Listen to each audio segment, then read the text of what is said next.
Good morning. I'm Jeffrey Jacoby, and I am a part of the Emerson Choir, the worship team, the musicians of Emerson, which has been working for a few weeks now on the Christmas pageant, Christmas is Here, which is coming soon, so stay tuned for that. And I'm also very proud and excited to be a part of the Emerson Story Troupe, because the troupe is presenting the service today with a story written by our very own Reverend Deborah Bennett. But before we talk about the story, I have to say a special welcome to those of you joining us for the first time. Or maybe you're back after an absence and you decided to come back. Welcome back. So glad to see all of you here today. And hello to everyone joining us online. Thank you very much for being here. It's great to have you here with us for our Story Troupe Sunday, this Sunday before Thanksgiving 2022. And speaking of Thanksgiving, what does it make you think of? Maybe family or getting together with friends? Or maybe, you just think about getting some time off of work or school. Maybe you think of all of these things, but I think the thing a lot of us think about, or at least I do, is about the food. We all have our favorite things that maybe only show up this time of year, or maybe you like to try some new things as well as old favorites. So yeah, food is probably the most important and most popular part of this special day. So I think Reverend Deborah's story, The Big Fish, is spot on for today because it's all about food, feeding others, some surprises along the way, and a very special surprise guest star. So, yeah, wait for that. So we're looking forward to sharing the Big Fish with you today. As a Unitarian Universalist congregation, we affirm the inherent worth and dignity of each person, no matter who you are, where you're from, or who you love, and we honor your personal spiritual journey, whatever that may be. And we invite you into the world of justice making so that together we can create a more peaceful world.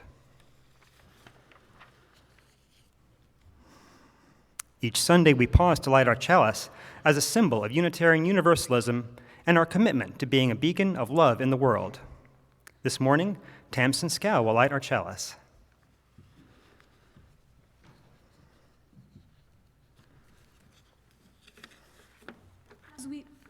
As we light our chalice, may today there be peace within. May you trust your highest power that you are exactly where you are meant to be. May you not forget the infinite possibilities that are born of faith. May you use those gifts that you have received and pass on the love that has been given to you. It is here for each and every one of you.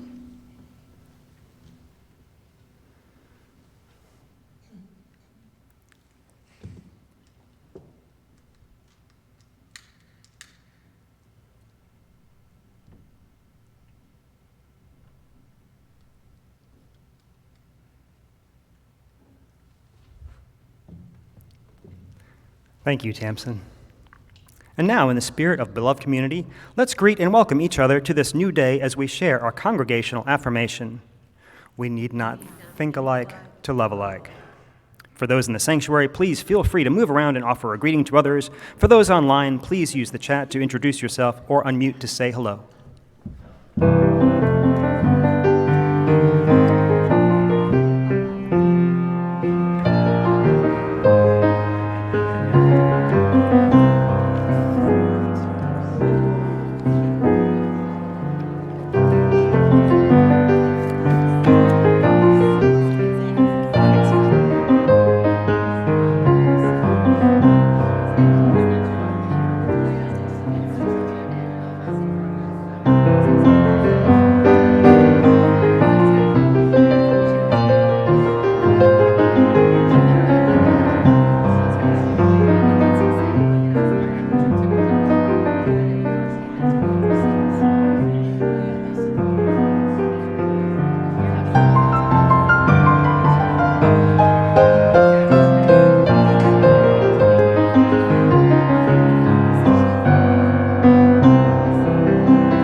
Welcome. So our story starts in a village far, far away, in a time long, long ago. And in this village there lived a wise, wise woman who was married to another wise, wise woman. And as it happened, they had some very wise, wise neighbors. In fact, up and down every street in this village, there were wise people of one stripe or another. The whole village was filled with wise, wise people. At least, that's what they'd like to think. Let me tell you a story, and you can decide for yourself how wise they truly were. You see, in this village, there was a very large lake. And in the lake, there were lots and lots of very large fish.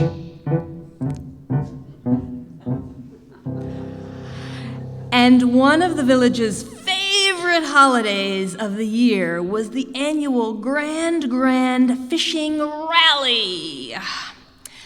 This grand fishing rally took place every year on November 20th. Look, today is November 20th. What a coincidence. So, welcome to the day of the rally. Quick, villagers! Go get ready for the fishing rally. And while you get your fishing gear, my friends and I will sing. So, please, rise in body or spirit as you are able while we sing together hymn number 67 in the gray hymnal. We sing now together.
As the sun rose over the village, we see now, prepared to go out and make their catch, our villagers. Let me introduce them to you. First, there is mighty Captain Cole.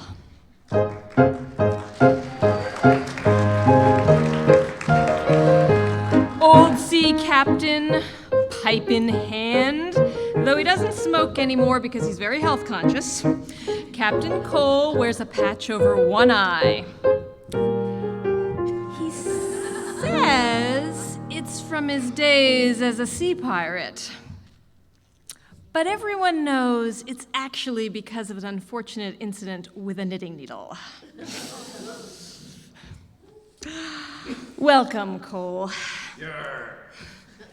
Next, Patricia, the popular bubble lady.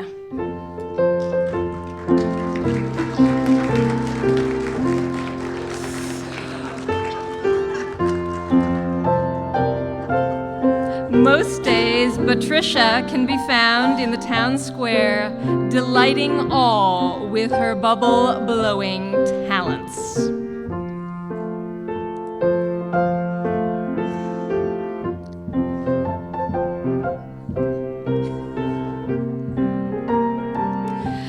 Patricia insists that the secret to catching the biggest fish is bubbles.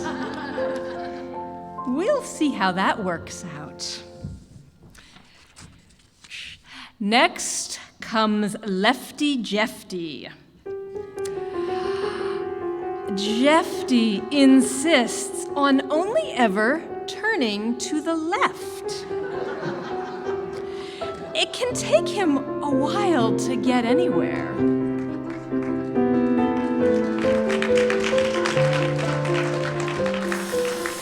But he has been known to find things that no one was looking for because of his left-turning talent. He's also been mistaken for a whirling dervish on occasions when the wind gets high. Jefty intends to use his powerful left-hand turn to whirlpool the largest fish. We'll see how that works out.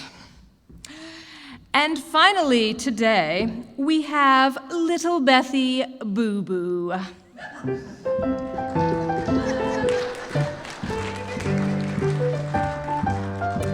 Bethy is only 6 years old, and the village has come to call her Bethy Boo Boo because she always seems to be trying to do more than she can and has a little tendency to get bumped and bruised along the way. But she is determined to enter the fishing contest with the rest of the village. The other contestants smirked at Bethy. They knew she was no competition for the fishing wisdom they had. But Bethy would not be deterred. She's determined to catch the fish, to beat all others. Now, there's one more person in our story today who is missing. Very important person. And while preparations are made for that person's arrival, let's turn our attention to the joys and sorrows of the day.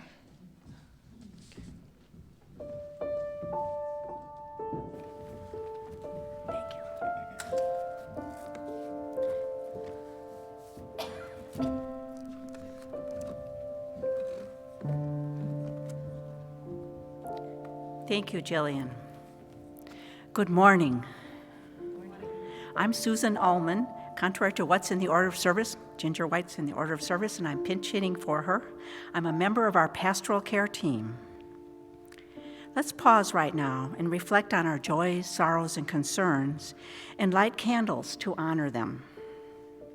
The lit 3 large white candles on the Candles of Care table honor Cherokee and Muskogee nations of indigenous people who lived here before us, Africans wrongly enslaved here, and they carry hope for a peaceful end to conflicts across our globe, especially the crisis of war for the people of Ukraine. We have many to hold dear. Each Sunday you come here, we invite you to light a candle for those who you hold in your heart, and you can light them right over there. If you're online, we invite you to light a candle nearby to honor who you hold in your heart. And please feel free to write a joy, sorrow, concern in this book. It's over there on the clear podium, usually. Or email it to the pastoralcare@emersonuu.org email address, and we'll read it. Thank you, Jeffrey, for lighting our candles today. Let's celebrate a joy we've received. From Diane Kaiser. She said, my surgery this past week went well, and I'm up and around and doing well. She's also very, very grateful for the support she's been getting. It really means a lot to her. With our hearts open, let's hold a sorrow and concern in them. From Cliff. He's very, very sad and concerned and sends thoughts and positive energies to the families and the loved ones of the people of the most recent mass shooting, Colorado Springs Club. We hold them in our hearts. Joys, sorrows, and concerns remain unspoken. So please say or type in the chat whoever you're holding in your heart today. Joe and Susan.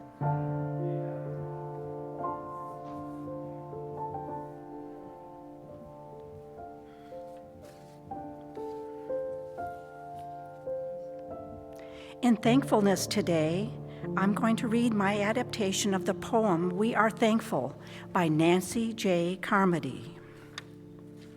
We are thankful for the mess to clean up after we eat together.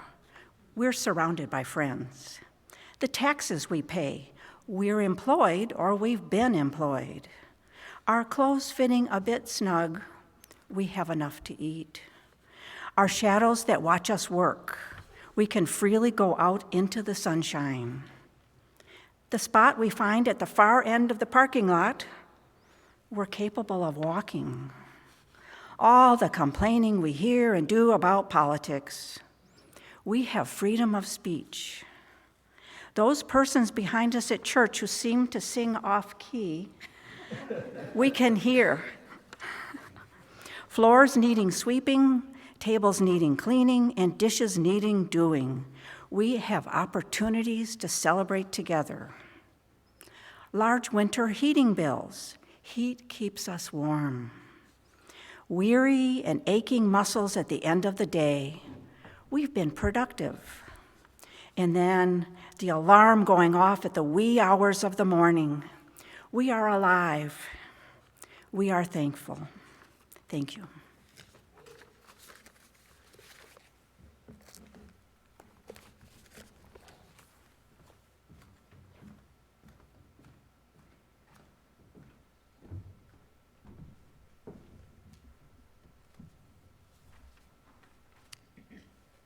We last saw our villagers eagerly awaiting a very special guest. You see, to be fair, and because there had previously been controversy about who caught the biggest fish, the villagers had agreed that each year they would invite someone from far, far away to come to their village and judge the contest. Someone who didn't know anyone in the village. And as the fisher persons gathered, ready to be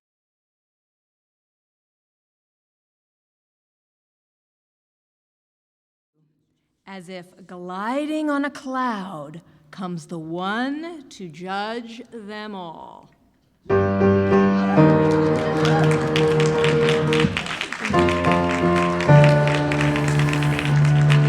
year, none other than Judge Judy.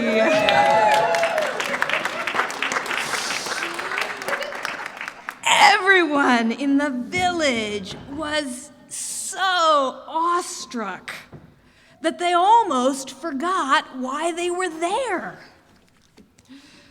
But then the judge declared, "Let the fishing begin. Whoever catches the fish by noon today that will feed the entire village will be greatly rewarded." And so the fishing began. Captain Cole took his pole and could be seen peeking from behind his eye patch to thread as he tried to bait his hook.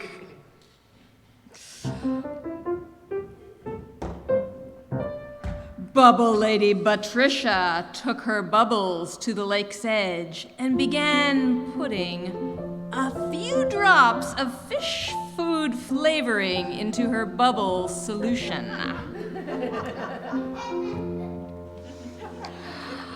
Lefty Jefty took a while to make it to the lake, but eventually he did.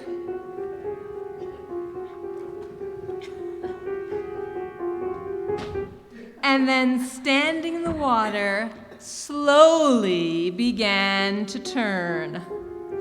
Leftward, of course. Finally, way behind the crowd, but clearly determined, was little Bethy Boo Boo. Bethy stopped at a dirt patch near the lake and dug and pulled until she brought forth an earthworm. And after saying a little prayer of thanksgiving for its sacrifice, she gently put it on her hook and put the baited hook into the lake.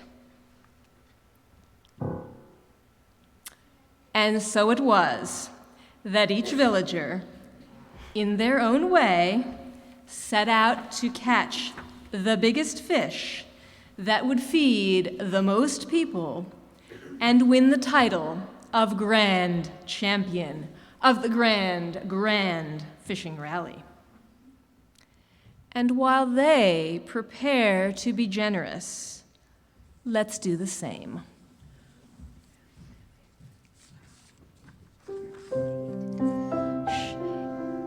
It is now time to share the basket. Tradition we have at Emerson, we do each week.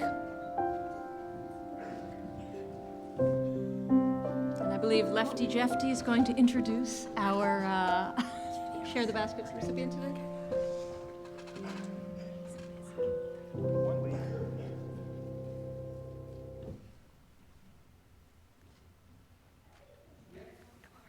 One way we seek to share loving kindness is by partnering with other organizations who work to bring love, kindness, and justice to the world. Today we share our basket with the Atlanta chapter of the Climate Reality Project. They are a group of passionate individuals who've come together to solve the greatest challenge of our time. They strive to play a crucial role in promoting clean, efficient, and sustainable consumption, energy generation, and transportation practices while promoting an equitable division of benefits and costs throughout Georgia and the Atlanta area. We encourage each of you to support this vital work.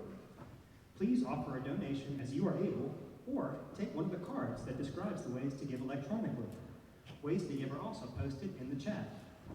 All donations, unless otherwise specified, are equally shared with Emerson and our partner organization. We appreciate your support.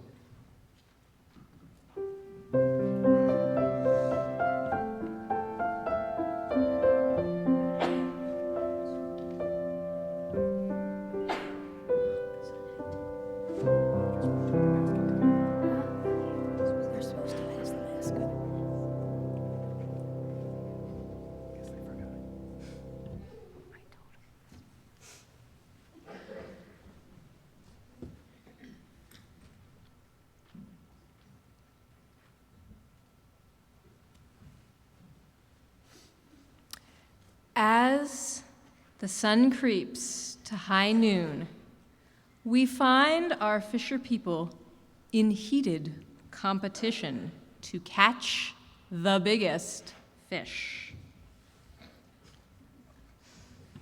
Turning left, blowing bubbles with baited hooks, they fish and fish and fish some more.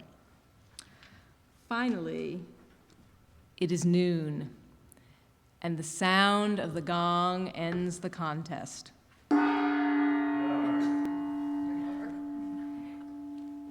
Bring forward your fish to be judged. The fisher persons prepare their largest catch to bring to the judge.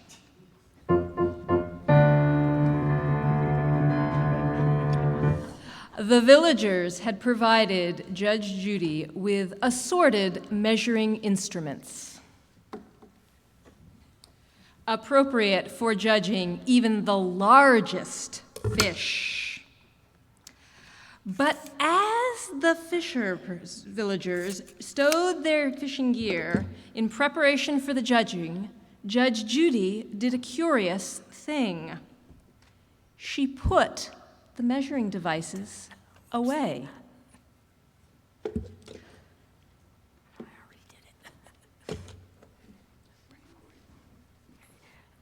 Okay, bring your fish forward. And one by one, the fisher people approached the judge. First in line, Captain Cole holds up his fish.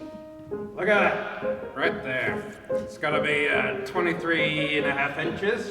We'll call it 2 feet. It's plenty to feed anyone. The crowd oohs and ahs. Gonna cut it into little strips. And that bonus is enough for baby back ribs. And the crowd clapped.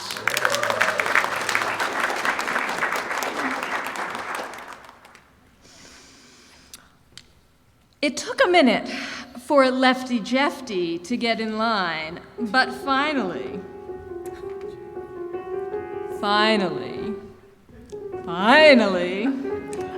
he holds up a really big fish and declares, My fish must be at least 2.5 feet, or maybe even 3. Way bigger than his.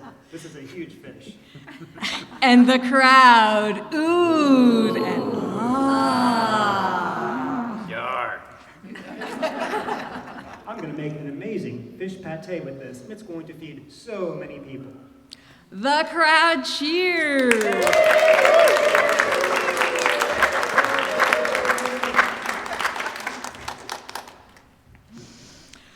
But not to be outdone, Bubble Lady Patricia revealed her catch.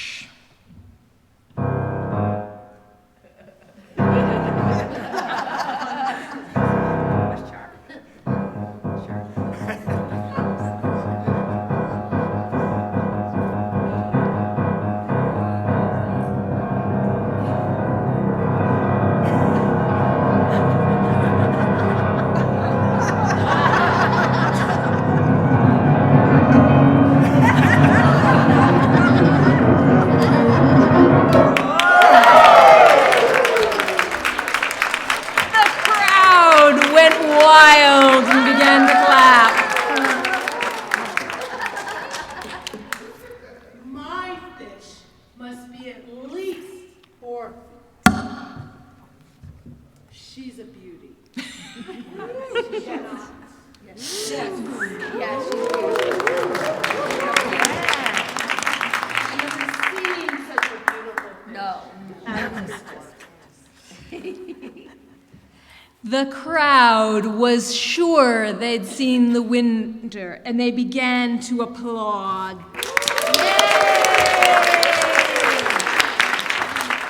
But the judge held up her hand for silence. Shh. I did not say that the largest fish would win, but that the person who caught the fish that will feed the most people will win. I don't think they were listening to me. Do you? No, I don't think so. I wonder if it would be good if all of them joined a listening circle. And we still have one more contestant to hear from. As little Bethy makes her way to the judge's table, singers could be heard in the distance.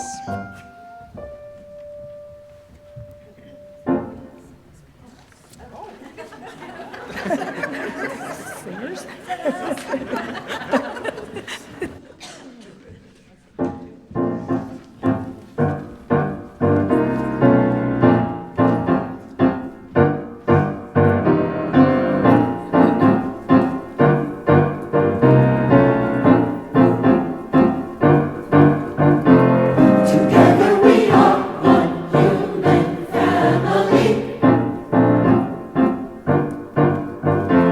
Together we are one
Finally, little Bethy Boo Boo has made her way to the judge's table and holds up her very small fish.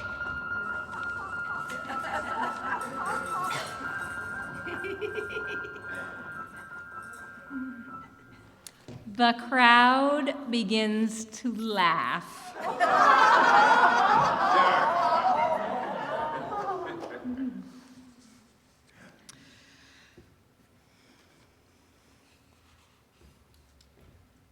You call that a fish?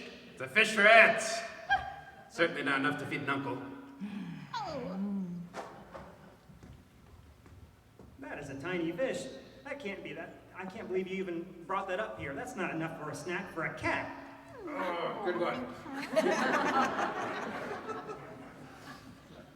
Rip on her too. I am the winner, Betty Boo Boo. Bethy Boo Boo. Oh, Bethy Boo Boo. And the crowd began to boo Bethy.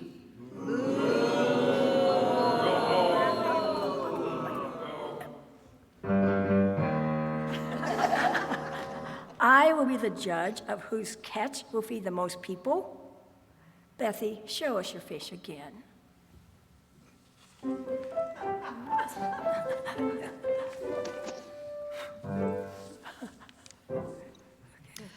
The crowd almost started to laugh until they were silenced by a look from the judge.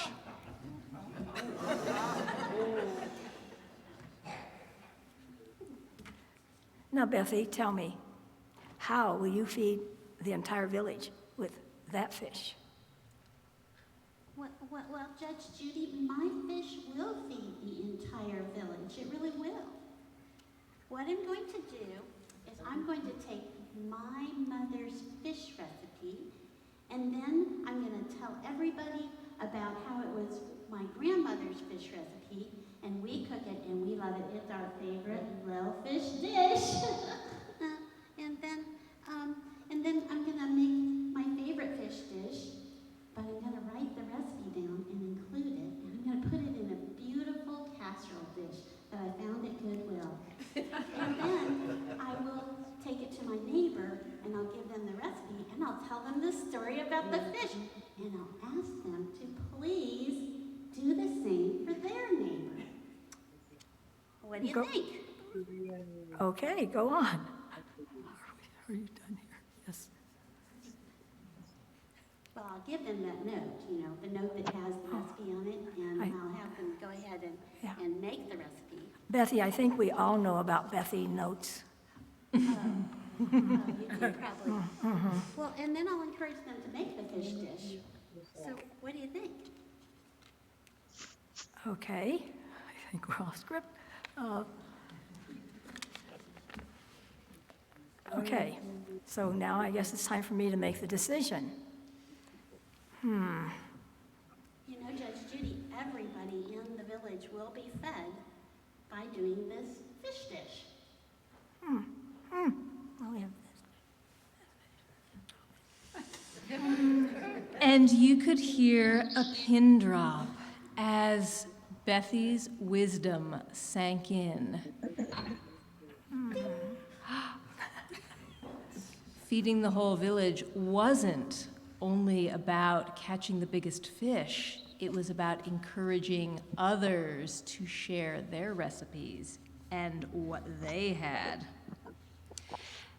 And so after a quiet moment, Judge Judy's face broke into a smile.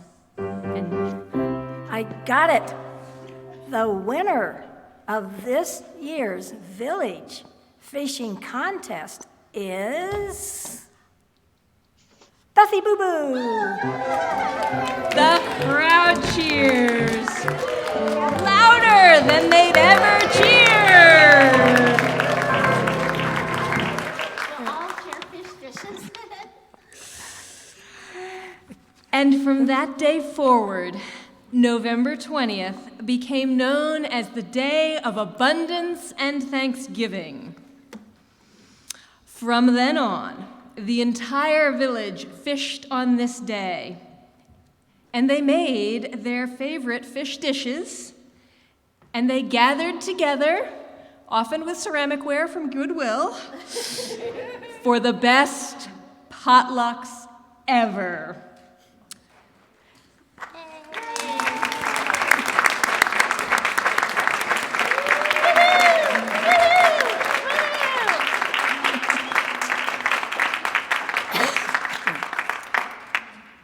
They had become a very wise village indeed, because the villagers never forgot the wisdom of sharing what they had with others, and that the wisest among us have more to learn, even from unexpected sources. Let us now sing together hymn number 69 in the gray hymnal, Give Thanks. Please rise as you are able in body or spirit for hymn number 69.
I'd like to introduce all of our players today.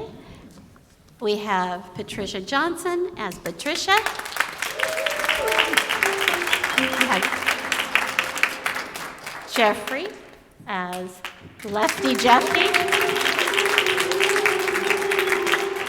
Noel Garwick as Pirate Cole. And who could forget Judy Griffin as the Judge Judy.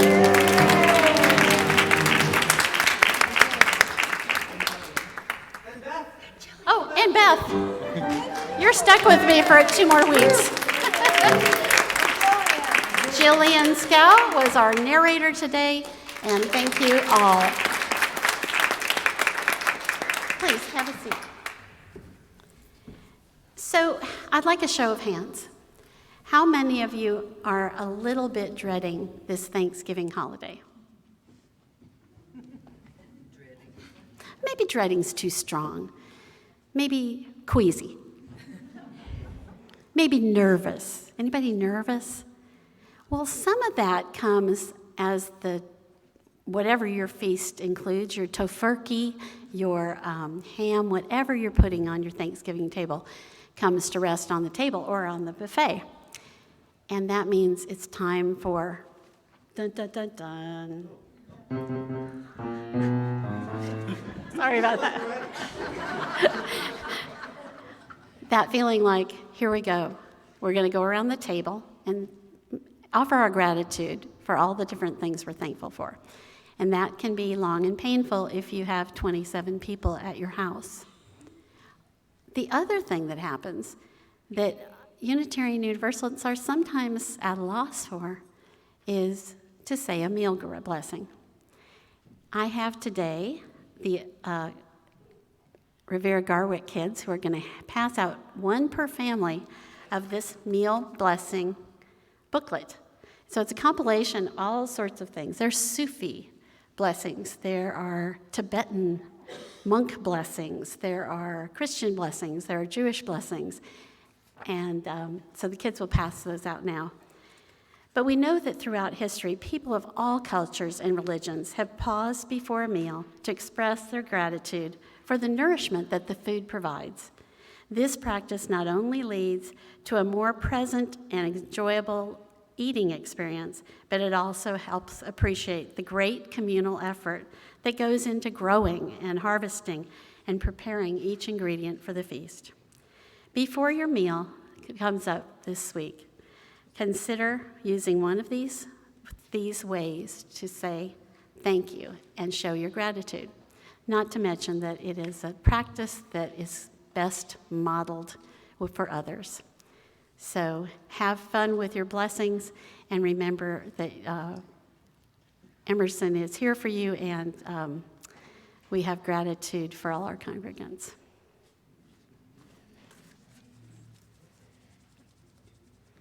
Now, you'll notice that I keep looking at my watch. Do you know why? Jillian? You know why. I know why. I know when the turkey is being delivered. So I'd like for the Hollister family to pass out these little leaves. So everybody's going to get a pile of leaves. You'll get one leaf, and it has a little hanger on it. And what I'd like you to do is take the Sharpie marker that's on your table and write on your leaf a one-word gratitude, something you're thankful for in one word. And if you'd like to compare them within your table about what types of things you're hopeful and grateful for this Thanksgiving, I'll give you three minutes to do that. Live it up, 3 minutes, right? So, gratitude.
For those of you who are willing and able, I've walked around and looked at several of the tables and what your things that you're grateful for. Do I have any volunteers who would like to stand up and say what they're grateful for? Their one word. Oh, Gregor. His family. Thank you. Yes. Plants and Friends. Lovely. Behind me. Susan. Life. Life. To life. To life. Where's my friend Dave Schimmel? Where's Dave? Oh, he's getting the turkey. We're thankful for Dave Schimmel that he's running to get the turkey. Any other folks that want to share? Diversity. Thank you.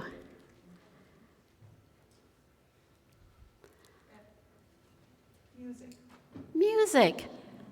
There you go. Well, we have announcements, and we have the closing of our day this morning for worship. One of the things that's coming up is that as you're finished with your meal, please do stay. We're going to have some information about how we will proceed and have our Thanksgiving feast. One of the things that we'll be doing is greening the sanctuary and the church for Christmas, because next Sunday is the first Sunday of Advent, the traditional Christian holiday period where a preparation is being made for the Christmas celebration on the 25th. So you notice we had wonderful volunteers that brought up the dreadfully heavy multiple pieces of our sanctuary tree. So it looks like it has some spots. So we need someone to pull that tree, you know how you take a fake tree and you fluff it up a little bit? Yeah, fluff it up. And we need to make sure the lights work. And then we need volunteers to run upstairs to the storage facility, the storage closet upstairs, to get the balls. And we'll be decorating that tree and also putting up some wreaths today. So that'll be one thing that's ready after. If you're done with your lunch early and can stay a few minutes, we'd love to have your help on that. Jeffrey, announcements.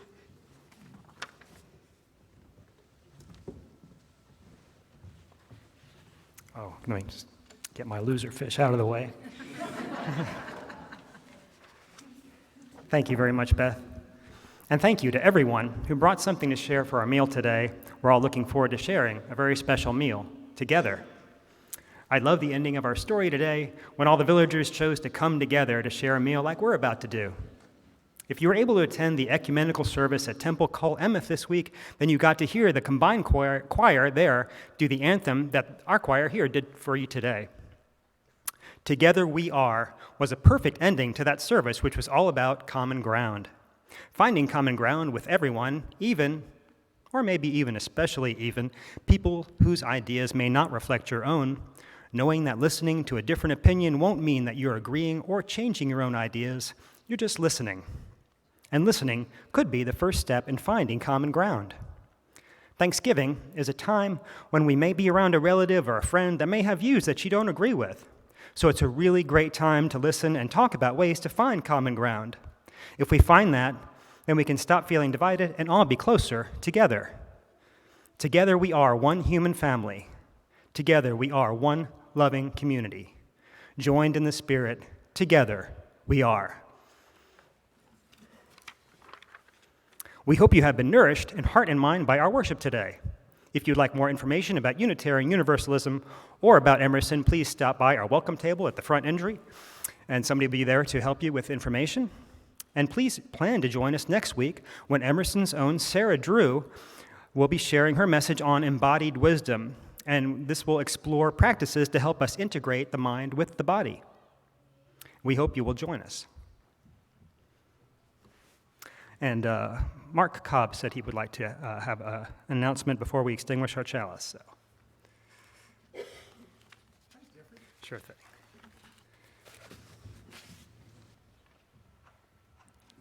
Hey guys, I don't know if you know, there's a place called Live Safe Resources here in Marietta, which is a shelter for battered women. which is a shame we need such a thing, but we should be grateful that somebody's managing that. But they have a lot of kids that are staying there too, and I've got their Christmas wish list for 30 of the kids that are staying at Live Safe here in Marietta, and looking for sponsors to send them a few presents. So I do have the list of their wishes. I see that the Squishmelon is coming up, I think was the thing that's a new toy this year, so you can get the lowdown on what's hip for Christmas this year by checking out the list. So I'll be around this morning with the list. Please stop by and see me and see if you'd like to sign up to sponsor a child for Christmas.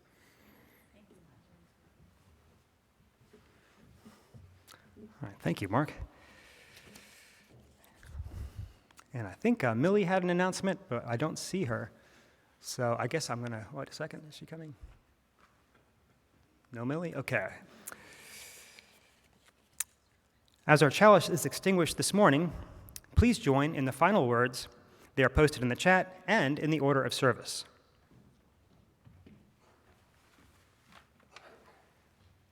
Extinguish this flame, but not the light of truth, the warmth of community, or the fire of commitment. These we carry in our hearts and out into the world until we are together again.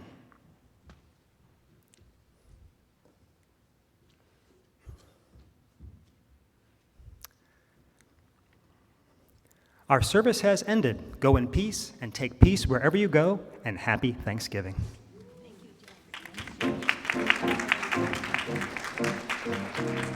I have a quick message from all of the hospitality folks. The turkey is being fetched from up the street, and we anticipate what the folks are telling me is it is now 10:43, and they anticipate that the turkey will be in place at about 11:15. And so what we'll do today is we'll invite all of our elders to proceed through the line first, and then those who consider themselves younger and more vibrant, or younger and with little kids and things, will follow our elders, and so everyone will get served. Questions? Am I leaving anything out? Oh, message from Millie. Go through this door only.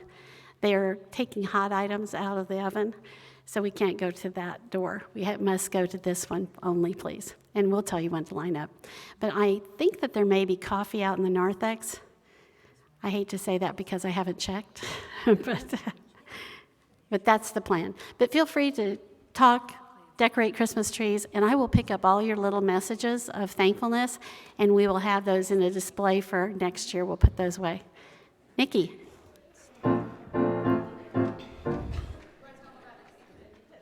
Oh, yes, we've got a couple different things. The other thing is, at, 12:15 for rehearsal today? And then senior youth, we love and appreciate you for clearing the tables away when we're done with the meal. And is it just Natalie and Leif today? No, there's Lawrence is here. Who else? Okay.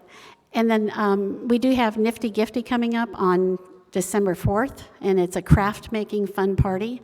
So you can register for that in the hallway with Nikki Fambro. Thanks so much.